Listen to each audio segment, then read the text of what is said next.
Hi అండి. Welcome back to our channel Reena వంటలు. ఈరోజు వీడియోలో వెనిలా స్పాంజ్ కేక్‌ని ఎలా చేయాలో చూపించబోతున్నానండి. ఓవెన్ లేకపోయినా అలాగే ఎలాంటి స్టాండ్స్‌ని యూజ్ చేయకుండా అందరి ఇళ్లల్లో అవైలబుల్‌గా ఉండే ప్రెషర్ కుక్కర్‌లోనే ఈజీగా కేక్‌ని ఎలా తయారు చేసుకోవచ్చో చూపించబోతున్నాను. ఫస్ట్ టైం కేక్ చేసేటప్పుడు చాలా పెద్ద ప్రాసెస్ అనిపిస్తూ ఉంటుంది. కానీ కేక్ చేయడం చాలా ఈజీ అండి. ఈ వీడియో చూసి మీరు కూడా ఈ న్యూ ఇయర్‌కి ట్రై చేసేయండి. ఫస్ట్ ఒక మిక్సింగ్ బౌల్‌ని తీసుకుని అందులో ఒక స్టెయినర్‌ని పెట్టుకోవాలి. ఇప్పుడు ఇందులో ఒక కప్పు దాకా మైదా పిండిని వేసుకోవాలండి. ఒక కప్పు అంటే సుమారుగా 250 గ్రామ్స్ వరకు ఉంటుంది. ఇందులోనే ఒక tea spoon baking powder, half tea spoon baking సోడాని వేసుకుని బాగా జల్లించుకోవాలి. ఇలా జల్లించుకోవడం వల్ల మనకు కేక్ అనేది స్పాంజీగా వస్తుంది. ఇలా మొత్తం జల్లించుకుని జల్లెడని తీసేయండి.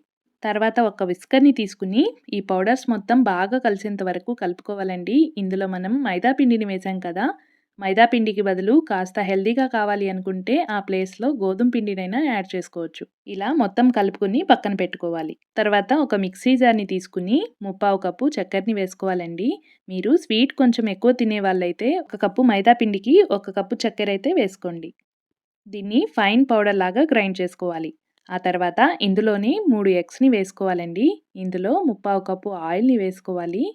ఆయిల్‌ని వేసుకునేటప్పుడు ఎలాంటి ఫ్లేవర్ లేకుండా ఉండే ఆయిల్‌నే యూజ్ చేయాలండి. ఎందుకంటే సపోజ్ మనము వేరుశనగ నూనెను యూజ్ చేశారనుకోండి, కేక్ మొత్తం అదే స్మెల్ వస్తూ ఉంటుంది. అందుకని నేను సన్‌ఫ్లవర్ ఆయిల్‌ని యూజ్ చేస్తున్నాను.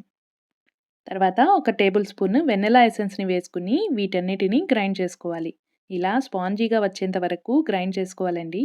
ఇలా గ్రైండ్ చేసుకున్న దానిని పిండిని మిక్స్ చేసుకున్న బౌల్‌లోకి వేసుకోవాలి. ఇలా విస్కర్‌తో ఒకే డైరెక్షన్‌లో ఉండలు కట్టకుండా బాగా మిక్స్ చేసుకోవాలి. బ్యాటర్ కొంచెం థిక్‌గా అనిపిస్తే కొన్ని పాలను యాడ్ చేసుకోండి. ఫైనల్‌గా ఈ బ్యాటర్ మనకు ఇలా రిబ్బన్ కన్సిస్టెన్సీలో రావాలి. ఇలా వచ్చినట్లయితే కేక్ కూడా పర్ఫెక్ట్‌గా వస్తుంది. తర్వాత ఒక కుక్కర్‌ని తీసుకుని అందులో కొంచెం ఆయిల్‌ని వేసి మొత్తం అప్లై చేసుకోవాలి. దానిపైన కొంచెం పొడిపిండిని కూడా వేసుకుని మొత్తం బాగా స్ప్రెడ్ అయ్యేటట్లు చేసుకోవాలి. ఇలా చేసుకున్నట్లయితే కేక్‌ని డీమోల్డ్ చేసేటప్పుడు చాలా ఈజీగా వచ్చేస్తుందండి.